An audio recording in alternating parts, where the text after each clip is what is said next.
let's talk about homeschooling a little bit, because there seem to be a lot of people interested in trying it out. And I think that's great. I mean, I think it's great that people are looking into it and seeing if it's a right fit for their family.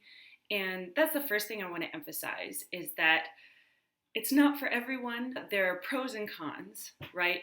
We wanted to homeschool for lots of different reasons. I ended up homeschooling myself basically 8th grade and on. I started out homeschooling myself because it was middle school and kids were mean to each other, and it was kind of a kill or be killed situation, and I didn't like either of those options.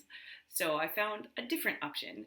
And both of my parents were working full time, but I was old enough to be home by myself and do my own schoolwork, and so it worked out. When I was in college, I got to know a lot of homeschooling families, and I loved those families. And when I started my own family, I pictured those families in my mind as basically what I wanted my family to be like.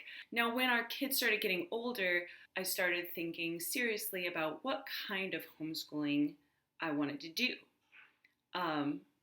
And there are so many different kinds out there, so many different methods and philosophies and curriculums that can be a little bit overwhelming, which might be a reason why people have been reaching out to me for suggestions of where to start. My first suggestion is that you don't have to rush into anything. It's not going to hurt your kids to just take a break for a while you all figure out kind of what you're interested in, what your strengths are and weaknesses are, investigating all the different kinds out there, and basically get to know yourself and your family.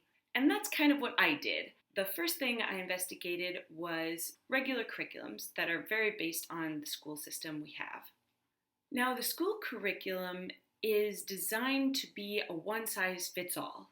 It's designed to try to work for pretty much everyone, which, if you think about it, is kind of an impossible task. The great thing about homeschooling is you don't have to do that. You don't have to find a one-size-fits-all. You can adapt your schooling to your needs and your kids' needs. I did find a pretty fun online, free online curriculum called Easy Peasy Homeschool, I think it's called. And that's a great place to start. I mean, when you're just trying stuff out at the beginning, going with free resources as much as possible so that there's no commitment to stick with it is a great approach. That's how I approach learning web development. It's just able to be flexible that way. I looked into other things that I had heard about through other homeschooling families. One that I really looked into was Charlotte Mason. Charlotte Mason approach is basically the idea that all you need for learning is good books and nature. So basically give me a library and give me the world and I can learn anything. And I liked that approach. In terms of her philosophy, she emphasizes treating the child like a real person, respecting the child, and trusting the child. Because children do have this natural capacity for learning, and they have this natural curiosity, which can get squished. That natural curiosity can be squished with too much forced learning. Others I read after her, like Montessori schools are popping up all over the place. It's kind of becoming more mainstream. But Montessori talks a lot about the same things. Trusting the child's natural learning abilities and letting them learn through free exploration and especially age-mixed free play. Montessori emphasizes age mixing a lot because kids learn from each other so much. As I was investigating all these different things, the turning point was when someone said, "Have you ever heard of unschooling?" I said, "Nope." So I looked up what I do. I looked up unschooling. Specifically, how do unschoolers turn out? Because that's what I'm interested in. I'm not as interested in the philosophy and the theory. I'm interested in the practical, real-world, concrete results. And it was extraordinary. It was extraordinary. And it seemed too good to be true. The fact that you don't need a curriculum, the fact that you don't need to sit down for hours every day going over textbooks and worksheets and school lessons and tests like all of us have done. it just was amazing. One of the best books I found on it is called The Unschooler's Handbook, or The Unschooling Handbook, using the whole world as your classroom and learning from life. Now, I do say on my resume in different places that I've used agile methodologies for homeschooling, and that is true.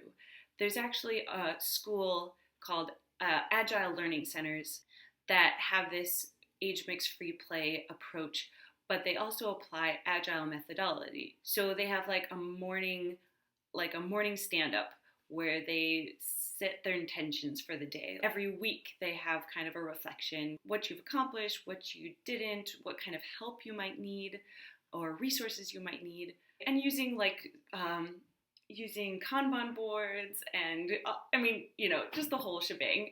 And it's kind of fun.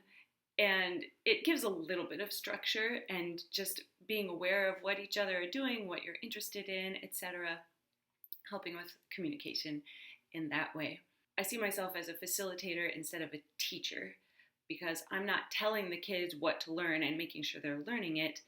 I am basically there to help expose them to new places, new people, new ideas, to answer their questions when they ask me questions. One time we played school and my oldest daughter said, "You could be the teacher." And I said, "Here's how I'm the teacher. Does anyone have any questions?" That's my method of teaching. And they had amazing questions. They had all sorts of questions. I think my son said, or what is it? Is 7 plus 6 13? And he was like 5 years old. I'm like, yeah, it is. How'd you know that? He's like, I just figured it out. I was like, okay, good job. Any more questions? But this is what usually happens, is we're out in the world, we come across some bug or some plant, like the kids wanted to eat flowers. I'm like, well, let's look it up. So I looked up different flowers, and some of them were toxic, and some of them were edible. I'm like, okay, so you can eat those ones, but don't eat daffodils. Charlotte Mason said, all you need is a library, right? Well, nowadays, all you need is a phone. You've got a library in your pocket. We live in an age where this is more possible than ever. Just the fact that I was able to teach myself web development from scratch at home, just with my computer, means that it's possible to learn anything. And if you are available to your kids to help them find the resources they need, at least until they are capable of finding it on their own. Like right now, my oldest daughter, she can read, she can write, she's been doing this for a few years now, and she can find her own stuff. One time she looked up how to deal with younger brothers, and she wrote out this list that she found online. And I'm like, wow, that's a great list. I don't think I could have given her that advice. Anyway, I'm telling a long story, but if you decide to try homeschooling, I hope you find something that works for you. There's lots of different approaches out there, and this is just kind of what we've been trying. But we're open to, as our needs change, we're open to changing that as well.